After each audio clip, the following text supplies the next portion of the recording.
Okay, cool. Okay, well, thanks very much for coming. Hopefully I'll try and make the material as accessible as possible. A lot of people find parallel programming and their paradigms quite scary, but hopefully by the end of this talk you'll realise that the concepts are quite simple, and certainly the execution of parallel programming can be subordinated quite easily as well. And today, well, my name's Richard Paul. I work for a company called Bain Core, and we're a partner of Intel. And we specialise in the parallelisation of code, using a lot of the tools that Intel have available on the marketplace, and their compilation tools and their analysis tools, and also some tricks and techniques and third-party tools that we at Bain Core have become familiar with over the years. Today I'm going to talk to you about a paradigm called Intel CILK Plus, which has been around for quite a while. It was first developed by some boffins at MIT about 20 years ago, and it has some advantages over some of the other parallel processing kind of paradigms, really. So what is CILK Plus? Well, it's a kind of an extension for C and C++ languages that allows for kind of for easy data and task parallelization. It's an open specification, and it's portable across kind of multiple operating systems and processors. It's officially supported by Intel and the GCC compilers. And the philosophy behind Intel CILK Plus is that the programmer concentrates on exposing parallelism and exploiting locality of data variables, and that the runtime system is therefore responsible for scheduling and efficient execution. And it hinges upon three simple keywords, really. So you've got CILK_spawn, CILK_sync, and CILK_for. So when we talk about spawning a process, do come in, yeah? Problems?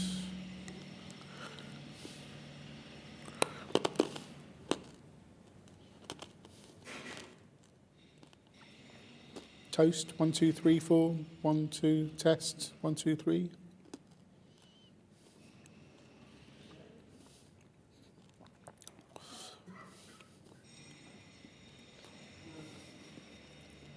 Hi there.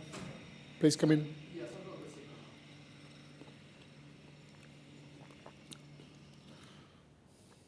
Is everything okay? Shall I continue with my talk? Yeah. Hi there. I'll just recap. The philosophy behind CILK Plus is that the programmer concentrates on exposing parallelism in the code, and also trying to drive the compiler to exploit locally defined variables or locality. And the runtime system is then responsible for scheduling and efficient execution of that application. And we do that effectively by controlling when threads begin and end, and when they're created. And the three basic keywords for CILK Plus are CILK_spawn, which allow you to create a kind of a new thread, CILK_sync, which is effectively a barrier operation, which mandate the compiler to pause, or the program counter to pause until all of the threads have terminated at a particular point in the program. And obviously anyone who's had any prior experience of parallelization will know that when you have for statements, those are kind of prime candidates for parallelization. What you do is you unroll your for loop, and instead of having one thread execute each iteration of the for loop, you have multiple threads basically executing individual iterations of the for loop, and that way you can parallelize. So that's what the CILK_for keyword is there for. Reliability of the calculation that are done using CILK Plus is ensured using reducers, and we'll talk about that a little bit later in the talk. And array notation and SIMD functions are also supported. You may have You may be aware of those if you've been exposed to kind of OpenMP or MPI. And there's also an API which enable you to control values of various environment variables, which control the maximum number of threads and timeout mechanisms and so on. Okay, so why use CILK Plus parallelism versus MPI and OpenMP? Well, what are the virtues of CILK Plus over other constructs such as MPI? Well, Intel CILK Plus can work over shared memory machines. That's its main virtue. And it has more features than MPI. And I've kind of enumerated them there. But, to cut a long story short, there are a number of features that CILK Plus supports over and above MPI, and also it can work over shared memory machines. And I've also put together another slide here, which is comparing CILK Plus with some of the other parallelization techniques, such as OpenMP and thread building blocks as well. So OpenMP is largely regarded as a de facto standard for shared memory programming, and it provides an API for the fork join model, and threads communicate by sharing variables. And OpenMP has been historically used for loop-level regular parallelism through compiler directives. And thread building blocks, it's another parallelization scheme that Intel make available. And it's based upon object-oriented C++ runtime library that contains data structures and algorithms to be used in parallel programs. It abstracts the low-level thread interface. However, conversion of legacy code to thread building blocks requires restructuring certain parts of the program to thread building block templates, and that kind of constitutes kind of an overhead in software engineering terms. So in comparison, Intel CILK Plus it's easier to use, and you get kind of more direct and quicker results because it relies upon those three very, very simple keywords. And a lot of the complexity of managing the parallel threads is really devolved to the runtime system. All you need to do is be skillful about where you put those three keywords, CILK spawn, CILK for, and CILK sync. And really you can rely upon the compiler and the runtime system to do the scheduling of the threads for you. And we'll talk a little bit about how that scheduling actually works a little bit later on in the talk, because it's kind of quite sophisticated. Okay, so what do you need in order to use CILK Plus? Well, the good news is it's supported by a number of different operating systems: Microsoft Windows XP or later, Linux. In addition, you need to have the Intel C++ compiler installed with one of the following product suites, either a Parallel Composer or C++ Composer. That's not too much of an overhead in terms of kind of underlying software. And once you've got that kind of software environment available, then the facilities of CILK Plus are available to you as a developer. Okay, so the next slide is really encouraging you guys to think about how you kind of analyze parallel programs, really. How many of you come from a kind of a formal computer science background? Hands up. How many of you actually done a formal computer science degree? Right, okay. So those that have done a kind of a formal computer science degree may be familiar with the concept of a graph in mathematical terms. And a graph is really just a set of points. If you imagine a set of points sprinkled on a piece of paper, and they're connected by a set of edges. So you have a set of points or vertices connected by a set of edges. And And if those connections are directional, so a connection from A to B is not the same as a connection from B to A, yeah, there's directionality in those vertices, then what you have is a dependency graph, a directed dependency graph. And you can use the mathematical concept of a dependency graph to really specify how the threads permeate through your application program, and figure out where the main computation is happening and where the synchronizations are happening, and where and why the computation is being stalled for various reasons. And once you've got an idea of how the computation in your application is proceeding through your dependency graph, you can use a number of different metrics to specify the time it's taking for that computation to proceed. So T1 we can define as basically being the overall work needed to complete the overall task. That's assuming we just do the task in serial and there's absolutely no parallelisation whatsoever.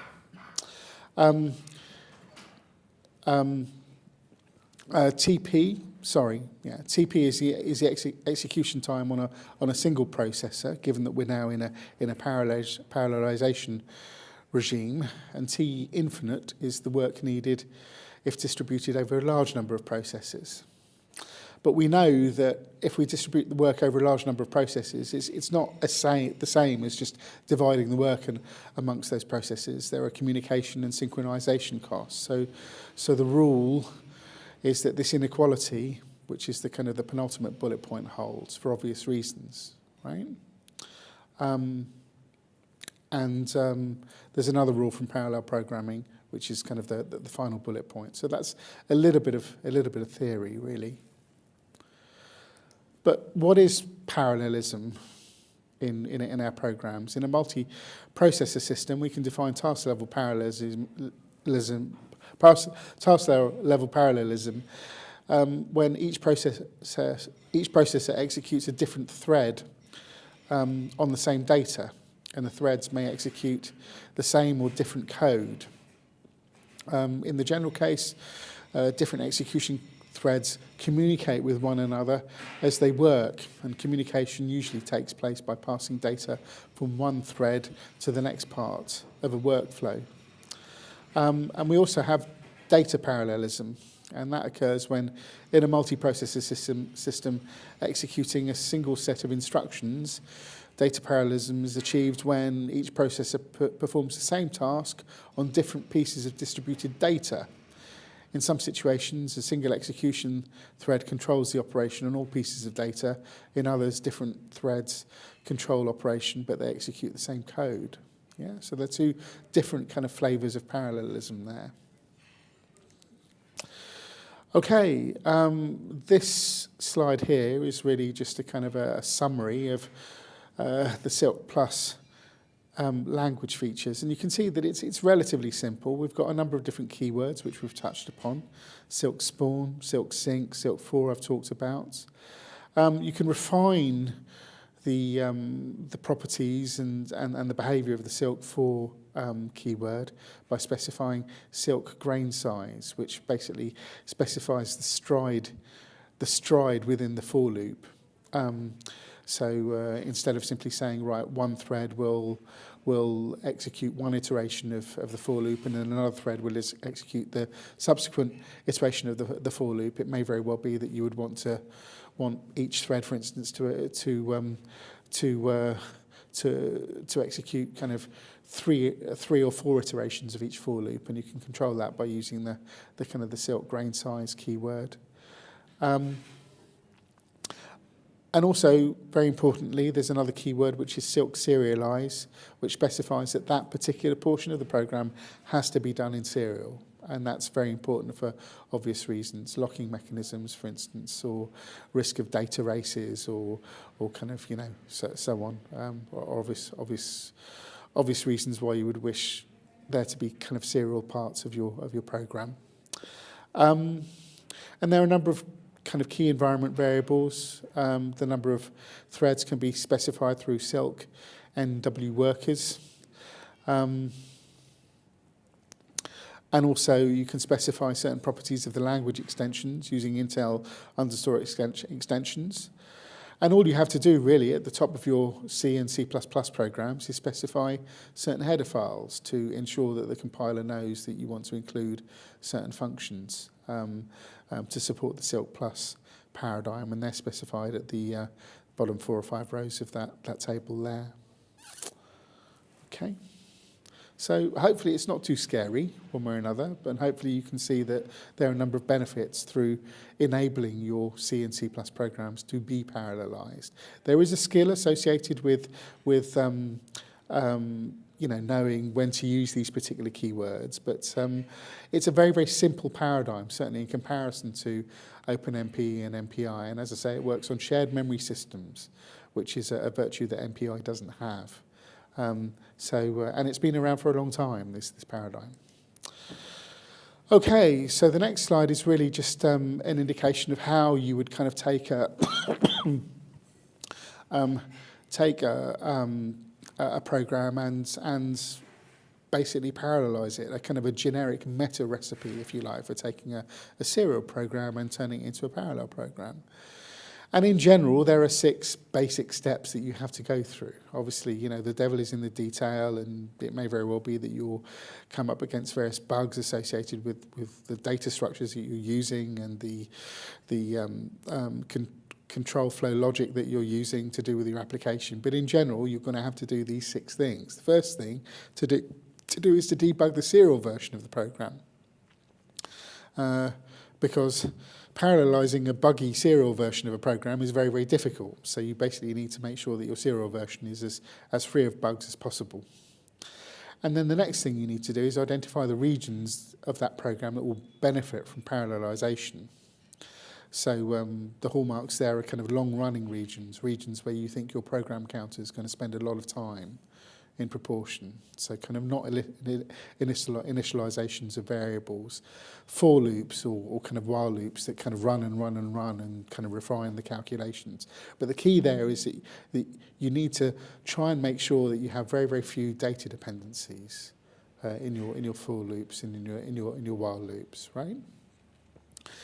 And then once you've identified those most responsive regions in your program, you can basically use the keywords CILK spawn, CILK sync, and CILK for. You obviously include the header files, and you configure the environment variables as we've specified in previous slides. And then you build the program using the correct kind of Intel compiler directives. And then you verify the program by checking that the serial version results are the same as the parallel version results. And if this is not the case, then they're likely to have been kind of data race conditions between the variables, which will bring me on to the concept of reducers and holders, which we'll touch upon in a few slides. And we basically correct those race conditions by using reducers or holders or locks, or if needed, we might need to kind of recode some aspects of the program, typically to get rid of some data dependencies, really. Okay.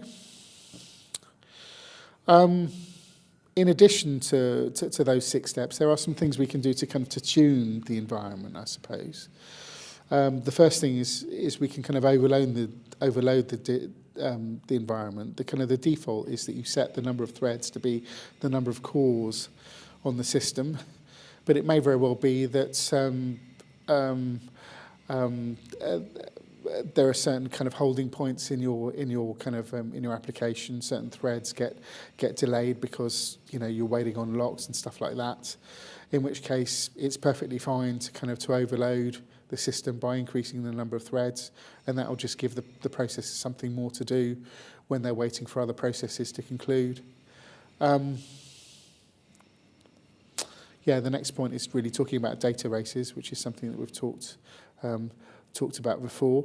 The Intel CILK Plus SDK does contain a very, very useful tool, which is a screen race detector, and that will help you basically determine where and when these data races actually occur, and they can often be the kind of the real kind of mire of the parallel program. Okay, so this slide here is really just talking about some details about how and when you use CILK Spawn and CILK 4. There are some subtleties about how you would call those functions, primarily because you want to ensure that there's no hierarchy of threads when, in particular, the CILK Spawn and the CILK 4 keywords are actually caused, because you, like we said earlier in the presentation, the managing of the threads within the CILK Plus paradigm is really devolved to the operating system, and you don't want to interrupt that managing of the threads, really. So there's some subtleties about how you specify functions and how you kind of call those keywords, but I'm not going to dwell on them here. Similarly, there's some subtleties there about how you use CILK 4 grain size. Onto a little bit more kind of theory and conceptualization. So we talked about threads. A strand is a kind of related kind of concept. A strand is a sequence of instructions in a program without any parallel control structures. And a maximal strand is a strand that is not part of a longer strand. And what that enables you to do is to, I suppose, kind of visualize how different parts of your computation are interacting to kind of create the whole application, if you like. And we talked earlier in the presentation about the directed acyclic graph, and this slide here is an example of a directed acyclic graph, and there are ways of kind of using this kind of conceptualization to figure out where the locks and the synchronizations in your parallel program should be. But what you can also do is you can kind of form the strands in terms of a kind of a hierarchy, and that brings us onto another concept, which is the one of pedigrees. And this is a way of kind of specifying the importance of a strand within your entire parallel program, really. And in the Intel CILK Plus paradigm, we basically kind of define a program by a collection of pedigrees which have a particular way of kind of being specified, a variable length sequence of a 64-bit integer. And a maximal strand boundary occurs at each of the keywords, CILK Spawn, CILK 4, and CILK Sync. And they basically they satisfy a number of properties: uniqueness, lexicographical ordering, and determinism. And I'm not going to go into too much detail about what that is, but that gives you an idea of how the system is able to kind of manage the parallelization of a program, and how this under the hood, under the hood parallelization and prioritization of threads is actually managed by the system. Okay. We've said before that work is defined as the total amount of processor time needed to conclude the algorithm. Span is the critical path, the most expensive path from beginning to the end of the program. Parallelism is defined as a speed up achieved in the execution time if the program was to run on an infinite number of processors. And basically what happens when you do a kind of a CILK 4 or a CILK Spawn is that the system acts to load balance between threads. So it kind of iteratively creates more and more threads. As it detects, it can kind of share the work, the work of the program amongst those threads, and it works to load balance those threads using a greedy algorithm, basically. So it mandates the threads to seek extra work if they've terminated on a particular subtask. So all of these threads, basically once they're spawned, basically compete for work in the program, and that's a way of kind of dynamically load balancing the work of the program amongst the available threads, and that's in contrast. That's in contrast to how things like OpenMP and MPI work, right? This is a very, very important point. OpenMP and MPI don't have that dynamic load balancing property. What they really rely upon is that the programmer knows what they're doing, and the programmer sets various environment variables to just distribute those threads amongst the available cores. But here in CILK Plus, you can override the CILK Plus mechanism, but it's not recommended to do so. Really, the best way of using CILK Plus is really to let the operating system kind of manage the threads and manage the workload that's placed upon those threads. Okay, so you have your serial program, you've parallelized it using the kind of recipe that I specified earlier in the talk. You've debugged that, and you've made sure that there's consistency of results between your serial version of your program and the parallel version of your program. And you're running your parallel program kind of perfectly happily. And what you basically need to do is to get your results out. So how do you do that? Well, obviously you've got a whole bunch of threads, and each thread holds a kind of a portion of the result that you actually want. You now need to find a way of kind of combining all of those sub-results, if you like, in a kind of computationally coherent way into the overall results.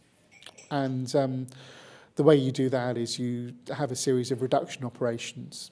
And reduction operations are pervasive in other parallel paradigms, such as OpenMP and MPI and others as well. And this slide kind of specifies a little bit about the properties of reduction operations. But basically what they are ways of kind of combining sub-results that are held by individual threads into an overall result, maintaining the coherency of the calculation, and they don't require things like locks or mutual exclusion processes or mechanisms and so on. In mathematical terms, a reducer is actually what's known as a monad, if anyone comes from a kind of a mathematical background. But basically what that means is they're associative, and also you can kind of string them together as well in various kind of useful ways. And CILK Plus, the CILK Plus environment provides us with a number of kind of standard reduction operations. There are things like the maximal reduction operation, or you can OR the results together, or you can AND them. You can take the minimum values, you can add them, you can exclusive OR them. And like I say, all of these different kind of reducers can be strung together to create kind of more complex computational procedure for combining the operations. And they're inherent in the CILK Plus environment. The other kind of computational aspect that I'd like to introduce you to is the one of holders. So that's really the operating system forming a kind of a series of data structures by which it can kind of hold these kind of partial results that each thread has during the execution of the process. And again, there are ways of kind of manipulating the holders, but largely that complexity is managed for you by the CILK Plus environment. So the CILK Plus environment is actually doing an awful lot for you, and between the functionality and facility of reducers and holders, the CILK Plus environment is really ensuring that the parallel calculation maintains its coherency. Okay, and that's pretty much it about CILK Plus. So hopefully in half an hour I've given you a flavour of a very, very powerful and hopefully easy to use paradigm. Thank you very much indeed. Thank you.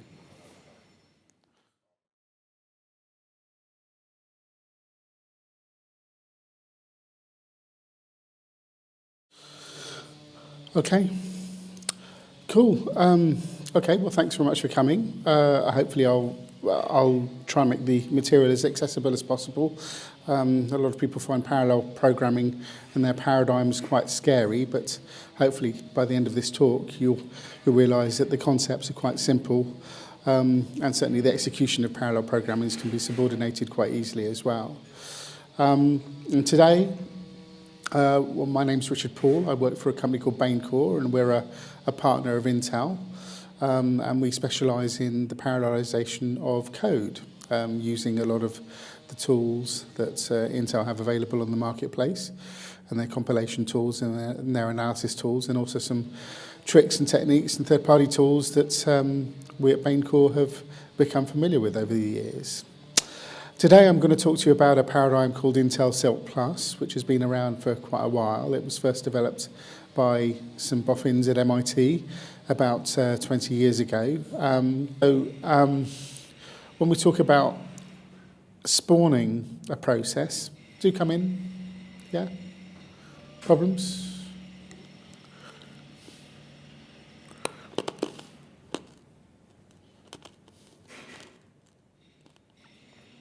Toast, 1, 2, 3, 4, 1, 2, test, 1, 2, 3.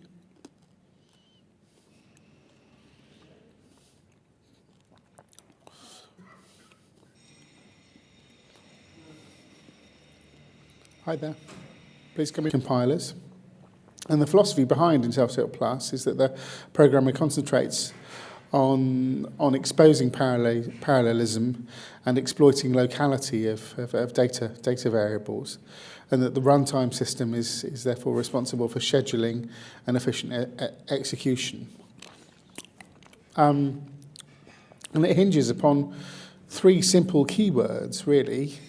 So you've got CILK underscore spawn, CILK underscore sync, and CILK underscore for. So, and it has some advantages over some of the other parallel processing kind of paradigms, really. So what is CILK Plus? Well, it's a kind of an extension for C and C++ languages that allows for kind of for easy data and task parallelization. It's an open specification, and it's portable across kind of multiple operating systems and processors. It's officially supported by Intel and the GCC